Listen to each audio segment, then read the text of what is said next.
gracias al pastor por haberse acordado de mí, por esta invitación. Cuando él me llamó, yo lo llamo la sana costumbre, quizás algunos no piensan de la misma manera, pero yo soy de los que pienso que la visión de una iglesia Dios se la da al pastor. Y yo respeto mucho la visión pastoral, yo lo respeto mucho. Y cuando el hermano me llamó y me invitó, yo les dije, yo siempre, bueno, a él y a todos los pastores que me invitan les digo lo mismo, hermano, ¿hay algún tema en concreto que queréis que estemos desarrollando? La gran mayoría, bueno, pues algunos toman esa oportunidad porque les parece un poco extraño, porque quizás hay una necesidad en la iglesia. Imaginaros, hermanos, que un pastor lleva ministrando la iglesia acerca de, qué sé yo, acerca del arrepentimiento y luego viene alguien de visita y empieza a predicar todo lo contrario. Entonces, para seguir una misma línea en el espíritu, yo le comenté y él me dijo, bueno, hay un tema que sería maravilloso recordarlo y es el tema del arrebatamiento de la iglesia y todo lo que conlleva, y es algo muy bonito. Y hermanos, yo encantado, porque la Biblia dice, toda escritura es inspirado por Dios. Entonces cuando yo predico la Biblia, yo disfruto con ello, y si encima creo que la visión de una iglesia Dios la deposita en el ángel de la iglesia, que es el pastor, y has sentido en el corazón profundamente este tema, vamos a disfrutar.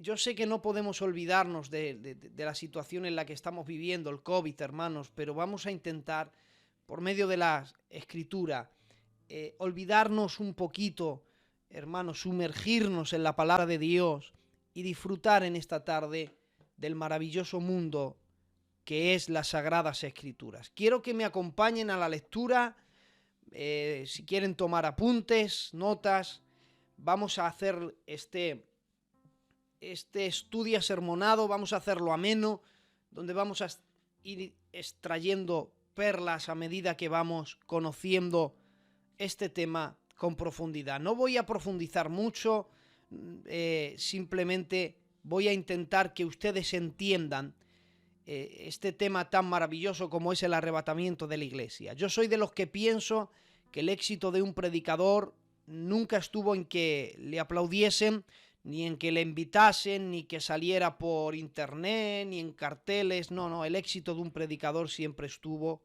en que le entendiesen. Acompañarme a las Sagradas Escrituras, Primera de Tesalonicenses, capítulo 4,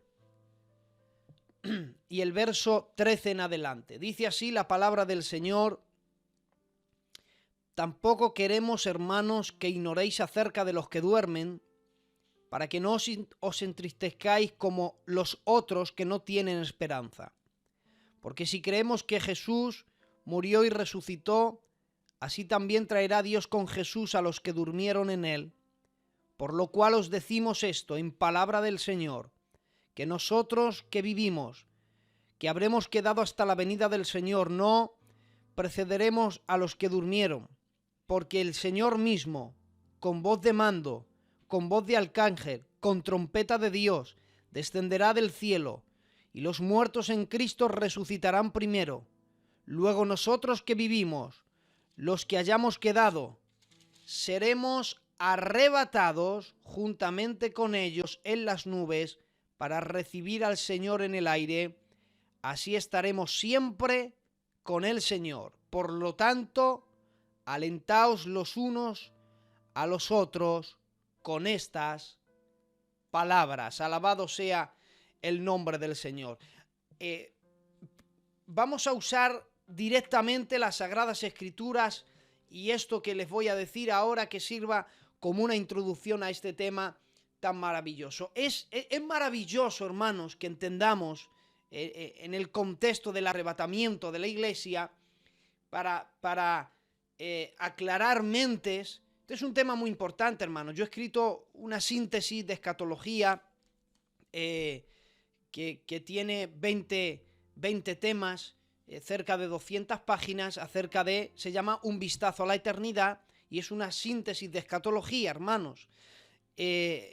lo escribí con la intención de romper muchos paradigmas erróneos que hay en muchas mentes acerca de los eventos finales.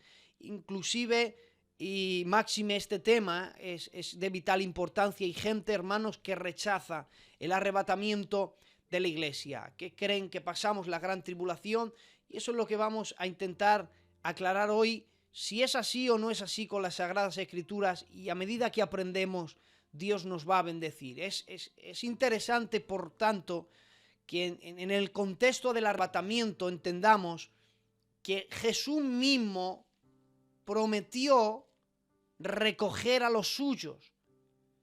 Y esto lo vemos en Juan capítulo 14, verso 1, dice: no se turbe vuestro corazón, creéis en Dios, creed también en mí. En la casa de mi Padre muchas moradas hay. Hay también una versión que dice: en la casa de mi Padre hay un lugar para todos. Dice: y si así no fuere, yo os lo hubiera dicho. Voy pues a preparar lugar para vosotros. Mira lo que dice el verso 3. Y si me fuere y os preparare lugar, vendré otra vez y os tomaré a mí mismo, para que donde yo estoy, vosotros también estéis. Entonces, el contexto del arrebatamiento es que el arrebatamiento fue una promesa. Él ha prometido recoger a los suyos, a sus hijos e hijas, a su iglesia. Vamos a hablar de iglesia, ¿de acuerdo? Y ahí entramos todos. Él ha prometido recoger a su iglesia. El verso 3, que en este tema vamos a usar mucho la hermenéutica, en el verso 3 cuando dice: y si me fuere, hay una versión que es la versión del 77, me gusta mucho, dice: cuando me vaya, os prepararé lugar. ¿Por qué matizo esta versión? Porque la versión del 60 hay muchos variantes que tenemos que analizar, y esta frase en castellano suena un poco extraña, porque si dice y si me fuere, está dejando en duda que a lo mejor no se va. Y si deja en duda que a lo mejor no se va, el contexto en el que Jesús lo decía en ese momento era la muerte, resurrección y ascensión al cielo. Entonces, decir y si me fuere quizás no sería la interpretación más correcta del lenguaje original, porque es y si me fuere, es a lo mejor me voy o a lo mejor no. A lo mejor muero o a lo mejor no muero. Sin embargo, la versión del 77, que toma muy fuente cercana a la Septuaginta, dice cuando me vaya. O sea, dando hincapié a que él sabía cuál era su misión, era morir, resucitar y ascender al cielo. Entonces, él siempre tuvo claro que en los negocios de su padre le era necesario estar. Inclusive, él sabía cuál era su misión. Cristo murió por el anticipado conocimiento del Padre. Él ya sabía, hermanos, a lo que venía. Entonces, él no solamente sabía eso, sino que él sabía que regresaría a por los suyos. Entonces, el arrebatamiento es algo que él ha prometido recogernos. Es algo que los ángeles lo confirmaron. Este hecho lo confirmaron los ángeles. Mira lo que dice Hechos, capítulo 1, verso 10. Dice: y estando ellos con los ojos puestos en el cielo, entre tanto que él se iba, he aquí, se pusieron junto a ellos dos varones con vestiduras blancas. Esos son ángeles.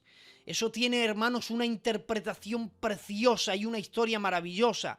Los cuales también dijeron: varones galileos, ¿por qué estáis mirando al cielo? Este Jesús que ha sido tomado de vosotros al cielo, así vendrá, como le habéis visto ir al cielo. Entonces, él, hermanos, vendrá de esa manera. Es interesante, hermanos, que cuando Jesús asciende al cielo, hay dos ángeles que les acompañan. Y esto es muy interesante. Y mira, ya quizás lo iba a dejar casi para el final del mensaje, pero lo voy a lanzar, hermanos, en el inicio de este mensaje. ¿Sabes qué es interesante, hermanos? Que cuando Jesús asciende al cielo, son dos ángeles que le acompañan, hermanos. Esto es interesante. Ha habido testimonios, hermanos, Yo creo que algo sucede en el momento en que un cristiano parte de esta tierra, hermanos. En ese momento, instante que ocurre, quizás esos minutos, esas horas, hermanos, de antes y el después, algo ocurre. El mundo espiritual, hermanos, se percibe de una manera impresionante. Yo tengo el testimonio muy cercano de alguien que está con el Señor, muy querido, que se marchó hace 20 años con el Señor, que fue mi abuelo. Él fue era mi papá viejo. Él me crió, hermanos. Yo dormí con él desde que tuve uso de razón hasta que yo creo que ya cuando ya no cabíamos los dos en la misma cama, juntábamos dos camicas, yo tenía que dormir a su lado, si no, no podía dormir. Y cuando yo cumplí 15 años, él se marchó al cielo. Algo ocurrió y nos lo contó mi padre, y él dice que la noche en el que él partió, él pasaba, hermanos, a la habitación, y dice que de madrugada él estaba incorporado y él le dijo: padre, ¿qué haces? No, y él dijo: no soy yo, hijo, son las enfermeras, son los médicos, vienen, encienden la luz, me están cogiendo de la mano, nos dicen: señor Eugenio, vámonos a la fiesta. Entonces mi padre sintió que el Señor le estaba llamando, y entonces ocurrió un testimonio maravilloso, hermanos, que en otro momento lo contaré. Alguien, un hermano en Cristo también, que era íntimo, eran íntimos hermanos en esta tierra, estando en Galicia, tuvo una experiencia y vino desde Galicia y lo contó. Algo maravilloso. Saben que ha habido gente, hermanos, que han visto ángeles, porque el mundo espiritual en ese momento, hermanos, se abre a los ojos del que parte. Y me dirás: ¿y qué tienen que ver los dos ángeles? Si directamente podría un chasquear de dedos ir de la tierra directamente al tercer cielo. Pero miren lo maravilloso que es Dios. Saben ustedes que cuando uno parte, sale de lo natural y entra en lo espiritual. Saben que en lo espiritual las cosas se ven diferentes. Lo que antes no veías con los ojos naturales, con los ojos espirituales sí lo ves. Y una de ellas cosas es lo que le pasó a Giezi. Giezi no veía nada con los ojos naturales, pero dijo: Señor, le dice Eliseo, abre los ojos a mi siervo. Dice, y cuando le abrió los ojos, es decir, los ojos espirituales, vio un ejército celestial que estaba rodeando todo el campamento. Es decir, que cuando salen del cuerpo, los que parten con el Señor, empiezan a ver cosas que ante los ojos naturales eran invisibles, pero ahora les hacen visibles. Una de ellas cosas que ellos ven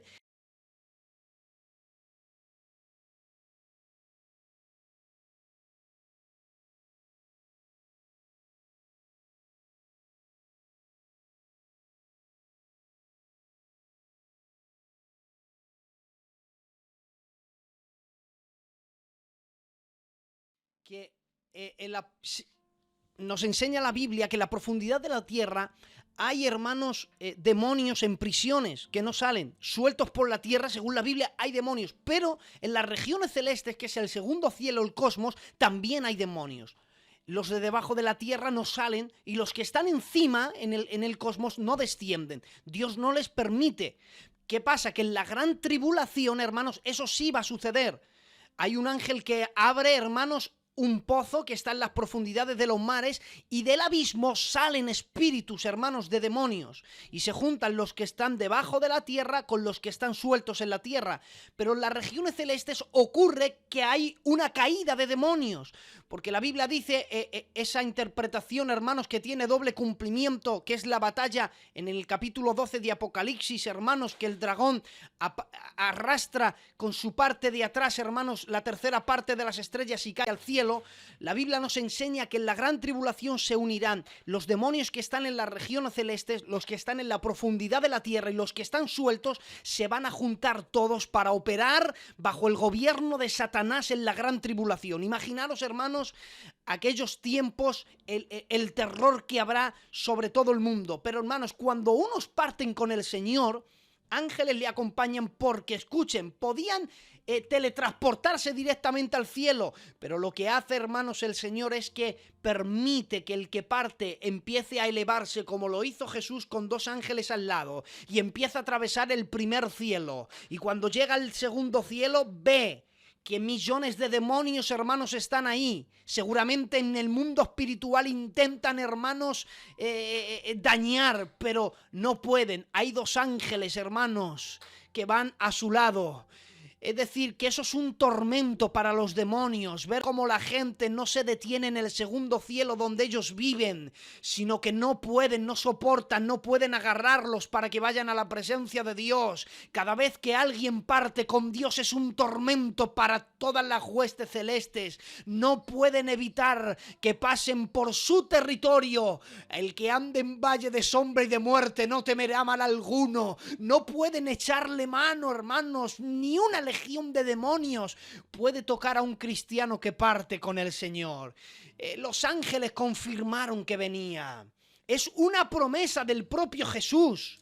¿Sabes que eso es una promesa de Jesús? Dice Juan 17:24, Padre, aquellos que me has dado, quiero que donde yo estoy, también ellos estén conmigo. Y saben ustedes que cuando Cristo lanza una petición, no hay peticiones de Cristo que sean denegadas. Hay peticiones, quizá, hermanos, a veces yo pido cosas que el Padre no me las concede por muchos motivos. Uno no puede que no esté en su voluntad y yo no lo entienda. Otras veces la Biblia dice, pedís y no recibís porque pedéis mal para gastar en vuestros deleites. Pero cuando Cristo pide algo, el Padre se lo concede. Hermanos, cuando la Biblia dice, pídeme y te daré por herencia las naciones y como posesión tuya los confines de la tierra, eso es un texto mesiánico que se aplica a Jesús en tiempos del reino milenial. Él pedirá al Padre, dame por le dice el Padre, pídeme al Hijo. Y dice el Hijo, dame por herencia las naciones. Y se lo da y le dice, y encima para colmo te voy a dar como posesión los confines de la tierra. Él ha pedido que donde yo estoy, ellos también estén conmigo. Por lo tanto, hermanos, esto es algo que no está fuera de la mente de Dios. El arrebatamiento, hermanos, de la iglesia es el cumplimiento de la palabra del Señor. Por lo tanto, dice Pedro, ceñid los lomos de vuestro entendimiento, sed sobrios, esperar por completo en la gracia que se os traerá cuando Jesucristo sea manifestado. Dice Judas 21, conservaos en el amor de Dios, esperando la misericordia de nuestro Señor Jesucristo para vida eterna. En cuanto al tema del arrebatamiento, ha habido, hermanos, 3 fuentes o 3 apostolados. Se ha dicho, hermanos, que el arrebatamiento sucede antes de la gran tribulación. A esto se le llama pretribulacionistas, que es lo que yo defiendo y creo. Luego hay quien cree que la iglesia es arrebatada en medio de la tribulación. A eso se le llama metribulacionistas. Y hay otro apostolado que defiende que pasamos la gran tribulación y luego somos arrebatados. A eso se les conoce como post-tribulacionistas. Entonces yo no voy a hablar de la segunda ni de la tercera, porque yo creo que no hay base bíblica sólida para demostrar, hermanos, tal apostolado. Así que comencemos diciendo que yo, y lo que escuchen, yo no creo esto porque Filadelfia lo cree. De verdad, de todo corazón lo digo. Yo creo que hay muchas maneras de quitarse uno la vida o de morir. Una de ellas es negar tus propios principios, ir en contra de lo que realmente crees. Entonces yo he estudiado las 3 posturas. Como escatólogo yo las he estudiado. Y he visto que ni en la segunda ni en la tercera no he encontrado fundamento bíblico sólido para creerlo, pero sí he descubierto fundamento sólido. Se me escucha entrecortado, dicen los hermanos. Emilio, ves comentando si se oye bien o se oye mal, ¿vale? Que para mí es muy importante. Decía que hay base bíblica para demostrar que la iglesia no pasa la gran tribulación. Uno de los datos interesantes es que el arrebatamiento es inminente. La diferencia ahora se escucha bien, perfecto. La diferencia del arrebatamiento de la iglesia a la venida, que a eso se llama la segunda venida de Jesús, que no hay que confundir, hermanos, la segunda venida con el arrebatamiento, son dos acontecimientos diferentes, como vamos a demostrar. El arrebatamiento viene sin señales. Lo único que antecede al arrebatamiento de la iglesia era el cumplimiento de la palabra, ciertas profecías que se tenían que cumplir, hermanos, y a día de hoy todas las profecías están cumplidas. O sea, lo más cercano al arrebatamiento de la iglesia, hermanos, las profecías más cercanas era que los esparcidos a los 4 continentes, el pueblo que no tenía tierra, que era Israel, volvieran a juntarse a la tierra prometida y que de ahí nunca más fueran arrancados. Y que los esparcidos se hicieran nación. Era algo profetizado en Isaías: nacerá una nación en un día, por cuanto Sión tuvo dolores de parto, dio a luz sus hijos. 14 de mayo de 1948, 5:45 de la madrugada, esto se cumple. Israel se convierte en una nación para las Naciones Unidas. Estaba profetizado que florecerían, y en el 50 florecieron como la mayor potencia, una de las mayores naciones más hermosas del mundo. Floreció tanto que tenían que vender la fruta y las flores, hermanos, y ganaban millones y millones de dólares simplemente en cómo floreció un desierto. Ciertas profecías, hermanos, que si tenían que cumplir antes del arrebatamiento, se han cumplido todas. La diferencia, hermanos, de la segunda venida es que la segunda venida tiene señales. Hay señales de la venida. ¿Cuáles serán las señales de tu venida?, le dijeron los apóstoles. Y hay muchas: el sol se oscurecerá, la luna no dará su resplandor. Hay muchas profecías, muchos acontecimientos que preceden a la venida, pero al arrebatamiento de la iglesia no hay señales.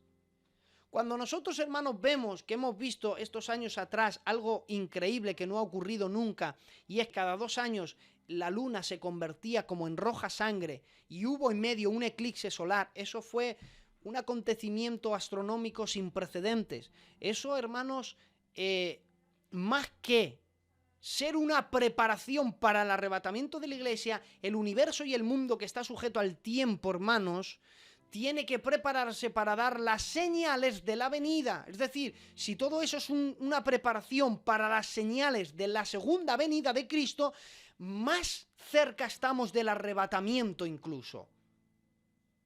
Por lo tanto, dice Tesalonicenses, por tanto, no durmamos como los demás, sino velemos, seamos sobrios, hermanos. Aguardemos la esperanza, dice Tito, bienaventurada y la manifestación gloriosa, porque si va a haber una manifestación gloriosa, es el arrebatamiento de la iglesia, cuando Cristo se manifieste en el aire. La promesa de que la iglesia no pasa la gran tribulación, hermanos, la encontramos en Apocalipsis capítulo 3, verso 10. Dice la Biblia: por cuanto has guardado la palabra de mi paciencia, yo os guardaré de la hora de la prueba que ha de venir sobre el mundo entero, para probar a los que moran sobre la tierra. Fijaros, yo os guardaré de la hora de la prueba. Ahí la palabra guardar, yo no voy a profundizar mucho. Yo no sé griego, hermanos, yo no sé ni leer ni escribir griego, pero tenemos diccionarios griegos, hermanos, donde podemos ver con más profundidad y más detalles acerca de algunas palabras. Por ejemplo, en el griego koiné, que es en el original en el que se escribió esa frase, hermanos, de guardar, ahí la palabra guardaré tiene una intención, que es guardar en el lugar donde está el que guarda. Es decir, si él está en el cielo, cuando dice os guardaré, la interpretación bíblica es guardar en el lugar donde yo estoy. A eso se refiere guardar. Y eso no es otra cosa, hermanos, que el arrebatamiento de la iglesia. Pero aún así, hay muchos que siguen defendiendo que pasamos la gran tribulación. ¿En qué lo defienden, Eugenio? Hay un capítulo que lo vamos a leer. Mira lo que dice Segunda de Tesalonicenses, capítulo 2, verso 1. Pero con respecto a la venida de nuestro Señor Jesucristo y a nuestra reunión con Él, os rogamos, hermanos, no os dejéis mover fácilmente de vuestro modo de pensar, ni os conturbéis ni por espíritu, ni por palabra, ni por carta, como si fuera nuestra. Dice, en el sentido de la venida del Señor que está cerca. No os engañe de ninguna manera, porque no vendrá sin antes venga la apostasía y se manifieste el hombre de pecado, el hijo de perdición. Claro, la gente lee este versículo y dice, ya, pero es que según este versículo, que Él no va a venir sin que antes venga una apostasía y sin que antes se manifieste el hombre de pecado. El hombre de pecado no es otra cosa que el anticristo. Entonces, cuando uno coge esto que acabamos de leer, dice, bueno, es que la Biblia dice que no nos vamos sin la manifestación del anticristo. Vemos al anticristo, vemos su manifestación, vemos su reinado, vemos cómo gobierna, hay una apostasía y luego el Señor viene y nos vamos. Según esto, eso es lo que supuestamente enseña. Pero, hermanos, es muy importante usar la hermenéutica. La diferencia es que cuando habla en Primera de Tesalonicenses capítulo 4, usa la frase arrebatados. Sin embargo, en el capítulo 2 de Segunda, que es otra carta, le habla acerca de la venida del Señor. Es diferente. Una cosa es la venida y otra cosa muy diferente es el arrebatamiento de la iglesia. Cuando se refiere a la venida, no vendrá sin que antes se manifieste el hombre de pecado, el hijo de perdición, y haya esa gran apostasía. Eso de no vendrá, ya nos vamos a Apocalipsis 19, cuando Él desciende en un caballo blanco. Su nombre es Rey de Reyes y Señor de Señores. Claro, no vendrá hasta que no se manifieste el anticristo. Pero esto en ningún momento está defendiendo que la iglesia vea al anticristo, sino que, por ejemplo, hay un ejemplo maravilloso, y es que en el capítulo 1, 2 y 3 de Apocalipsis es un mensaje de Dios a las iglesias. En el capítulo 4 acontece, hermanos, que Juan sube al cielo. En el capítulo 5, hermanos, algo ocurre. Estando Juan en el cielo, el Cordero abre los sellos y el primer sello que abre sale un jinete que es blanco con un arco venciendo y para vencer, que ese es, hermano, eso representa los 3 años y medio del gobierno del anticristo, que es cuando oigáis paz y seguridad vendrá sobre vosotros destrucción repentina. Eso lo dice Primera de Tesalonicenses, capítulo 5, verso 3. Dice, cuando digan paz y seguridad, vendrá sobre ellos destrucción repentina. Otro día, si quieren, les comparto los 4 jinetes del Apocalipsis. Eso de paz y seguridad, eso será en el gobierno del anticristo. Todo esto que hemos visto de paz y seguridad simplemente es un destello de un gobierno satánico, hermanos. Pero cuando verdaderamente se oiga paz y seguridad, serán los 3 años y medio primeros del gobierno del anticristo, donde él va a establecer una supuesta paz. Cuando oigáis paz y seguridad, luego vendrá la destrucción repentina. La iglesia no pasa la gran tribulación porque no va a vivir esa etapa. Y si todavía hay gente que dice, no, es que este texto sí lo dice, bueno, pues entonces cojamos Primera de Tesalonicenses, capítulo 5, y el verso 9, y arranquémosles de la Biblia, porque la Biblia dice, porque no nos ha puesto Dios para ira, sino para alcanzar salvación por medio de Jesucristo. Ahí la palabra ira, esa es la misma palabra que se usa en todo el Antiguo Testamento cuando habla del gran día de la ira de Jehová. El gran día de la ira de Jehová no es otra cosa, hermanos, que la gran tribulación que va a venir a este mundo, cual nunca ha habido ni jamás habrá. Esa ira no nos ha puesto Dios para esa ira, hermanos. No vamos a ver tal acontecimiento. Por lo tanto, la iglesia, hermanos, la iglesia será arrebatada.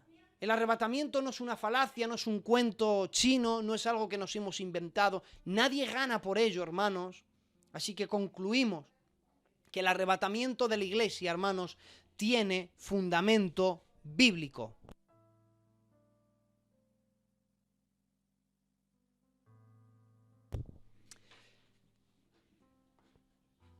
Y vamos ya a terminar, hermanos. Fíjate cómo va a acontecer esto. Esto va a ser algo maravilloso. Decía el verso 16 que esto va a ocurrir, que el Señor mismo, con voz de mando, voz de arcángel y con trompeta de Dios. Hay tres cosas, hermanos, que caracterizan al arrebatamiento de la iglesia. Y es que Pablo habla este misterio. Fue a él a quien le fue revelado este misterio. Dice que sucederá con voz de mando, voz de arcángel y trompeta de Dios. Todo esto tiene un significado maravilloso. Cuando habla de la voz de mando, ¿sabes a qué se está refiriendo esa voz de mando? Esa voz de mando se interpreta, el contexto, hermanos, está en Juan capítulo 11, verso 43. Dice, y habiendo dicho esto, clamó a gran voz.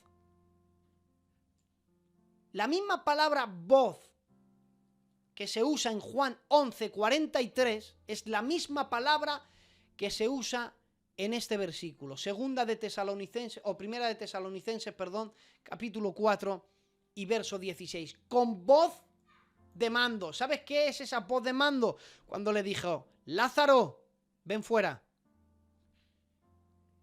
Y entonces, el que estaba muerto durante 4 días se levantó. Menos mal que dijo Lázaro, ven fuera. Si dice, venid fuera, no hubiera gente en el cementerio, hermanos, que no hubiera resucitado. Era la voz de mando. Se usa la voz de mando. Por eso es que los muertos en Cristo resucitan, porque se usa la misma voz que resucitó a Lázaro, hermanos. Es la voz de mando. Es la voz de arcángel. En la Biblia nada más que hay un arcángel. En ningún momento la Biblia dice que Gabriel...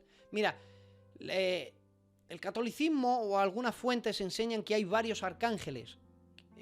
Pintan a Gabriel como un arcángel, pintan a un tal Rafael como un arcángel, pero la Biblia habla de un solo arcángel, y es Miguel. Gabriel, la Biblia le llama el ángel Gabriel, no arcángel, el ángel Gabriel. Dios le tiene para dar mensajes especiales. Le mandó a Zacarías, le mandó a María, le mandó a Daniel, pero arcángel solamente hay uno, y es Miguel. Dice que comanda un ejército celestial y que pelea de parte del pueblo de Israel. Cuando habla de voz de arcángel, el contexto es que él no viene solo. Hay un ejército que le acompaña. Cuando habla de trompeta de Dios, es algo curioso, hermanos, que con trompeta de Dios. Mira lo que dice, hermanos, Éxodo capítulo 19, verso 16, dice, aconteció que al tercer día vino la mañana y vinieron truenos, relámpagos, una espesa nube sobre el monte y sonido de bocina muy fuerte y se estremeció todo el pueblo y el campamento. Santificaos hoy y mañana veréis maravilla, le dice Dios. En aquel día se inauguró una dispensación, hermanos. ¿Y fue inaugurada cómo? Fue inaugurada con un sonido de bocina muy fuerte. Se dio inicio a una dispensación con un sonido de bocina. ¿Sabes cómo se cerró una dispensación? Hechos capítulo 2, verso 2. De repente vino del cielo un gran estruendo, y como un viento recio que soplaba y se llenó toda la casa. Y hubo un sonido, hermanos. Con un sonido se cerró una dispensación. Es por tanto, hermanos, que se inicia algo. Un misterio se inicia. Cuando habla de la voz con trompeta de Dios, es el cierre, hermanos, de una dispensación, es el inicio de algo, de un misterio que estaba escondido, hermanos. Es maravilloso que dice la Biblia, descenderá del cielo con tanta gloria. Y dice, los muertos en Cristo resucitarán primero. ¿Sabes por qué resucitan primero los muertos en Cristo? Porque primero viene con voz de mando, y es la voz que resucitó a Lázaro. Por eso los muertos en Cristo resucitan primero, hermanos. Entonces, aquí también nos habla claramente el arrebatamiento, lo une a la resurrección de la gente que ha partido con el Señor. Mira lo que dice Corintios, y termino con esto. Dice, porque así como en Adán todos mueren, también en Cristo todos son vivificados. Pero el orden, Cristo las primicias, y luego los que son de Cristo en su venida. Pero es interesante, hermanos, miren, 1 Corintios, y termino con esto, para cerrarlo, hermanos. Es interesante cómo el apóstol Pablo, hermanos, le fue revelado este misterio. Dice, 1 Corintios 15:51, he aquí, os digo un misterio. El arrebatamiento no fue una invención, hermanos, no es un invento. Cuando a mí intentan decirme que esto lo inventó una tal Elizabeth McDowell, no, y que bebió fuentes de Irving, Herbert Irving, yo le digo, no, Edward Irving, que bebió fuentes de él. Digo, vamos a ver, creo que no conocí ni la historia. Porque de momento, antes de que Elizabeth McDonald ya hubiera tenido un sueño, que ella soñó que el Señor venía y arrebataba a su iglesia, y simplemente fue en busca de Edward Irving y le dijo que había tenido ese sueño. Él ya llevaba 1 año hablando del arrebatamiento de la iglesia. La gente me dirá, pero ¿por qué fue, entre comillas, una doctrina que se le puede llamar moderna? Precisamente por eso es una doctrina moderna, porque el arrebatamiento no podía suceder sin antes que se cumpliese todas las profecías que precedían al arrebatamiento de la iglesia. Es decir, Dios no puede estar hablando de algo que va a suceder inminente si no va a suceder inminente, porque todavía hay cosas que cumplirse. No sé si ustedes me están entendiendo. Entonces, el arrebatamiento en el año 1900 no se podía predicar. No podía decir el Señor viene, el arrebatamiento es inminente. No, no es inminente. Todavía hay profecías que cumplirse. Por lo tanto, hasta que no se cumplan, no viene. ¿Te das cuenta? En el año 1900 era absurdo predicar el arrebatamiento. Nadie lo iba a entender. Era algo que estaba velado. Saben ustedes que la revelación está completa, pero la iluminación de la revelación es progresiva. Por eso la Biblia dice, lámpara es a mis pies tu palabra. ¿Qué hace una lámpara? Ilumina. Entonces, lo que hace el Espíritu Santo es que nos ilumina la revelación. Y saben ustedes que Dios le dio la revelación a Daniel de los tiempos finales y dijo, se lo dio y luego le dijo, séllalo. Y se van a abrir en los últimos días. Es decir, le dio una revelación, pero la iluminación de esa revelación vendría en los últimos días. El arrebatamiento era un misterio que estaba velado al mundo entero. ¿Por qué? Precisamente el Espíritu Santo no iluminaba esa revelación porque no se podía. En este tiempo, cuando la iglesia ya se ha visto en medio de todas las profecías cumplidas, es donde ha explotado el arrebatamiento, porque sí puede ser inminente en cualquier momento. Pero aún así hay gente que no cree. Es que es un misterio. He aquí un misterio. No todos dormiremos, pero todos seremos transformados. Ya Pablo creía en la transformación. Cuando él lo recibió, él creía que podía suceder el arrebatamiento en cualquier momento, porque había cosas que aún al apóstol Pablo le fueron veladas. En un momento, en un abrir y cerrar de ojo, a la final trompeta, ¿te das cuenta cómo se liga? A la final trompeta. Hay quien dice, hermanos, que como en el Apocalipsis habla de 7 trompetas, la iglesia escucha 6 y a la 7ª se marcha. Otra interpretación errónea, porque cuando queremos, cuando queremos torcer la escritura a nuestro favor, lo hacemos. Pero cuando nosotros interpretamos, ahí la palabra trompetas viene de la misma interpretación que tenían los judíos acerca de los sonidos de trompeta. Había muchos. ¿Sabes cómo interpretaban la final trompeta? ¿Saben que había diferentes ruidos de trompeta en Israel? Los que eran entrecortados eran para ir a la batalla, pero los que eran directamente... Mira, voy a intentar hacerlo, hermanos, ¿vale? Los sonidos de batalla eran tutú, tutú, tutú, tutú. Esos eran los sonidos de batalla. Pero cuando tenían que reunir al pueblo, decían tutú. Era algo sonido. Al final de ese sonido estaban todos reunidos. Entonces, cuando habla de la final trompeta, habla del sonido final donde él reúne a los suyos.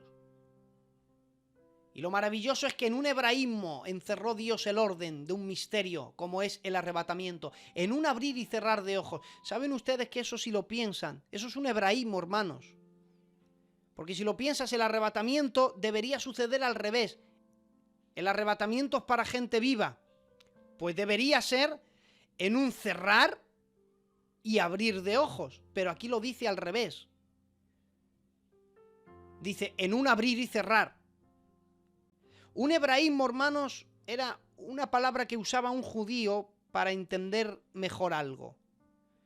Jesús usó hebraísmos. Él decía que es mejor entrar en el cielo sin un ojo, o es mejor ser salvo sin una mano. Eso es un hebraísmo. En el cielo no hay defectos. Cuando dicen un abrir y cerrar de ojos, es un hebraísmo. Usó el Espíritu Santo un hebraísmo para encerrar un misterio. Porque cuando dicen un abrir y cerrar de ojos, no se está refiriendo a la velocidad en que eso va a suceder, sino que más bien está diciéndole, cuando dicen un abrir, eso va dirigido a los que están durmiendo, que abren los ojos.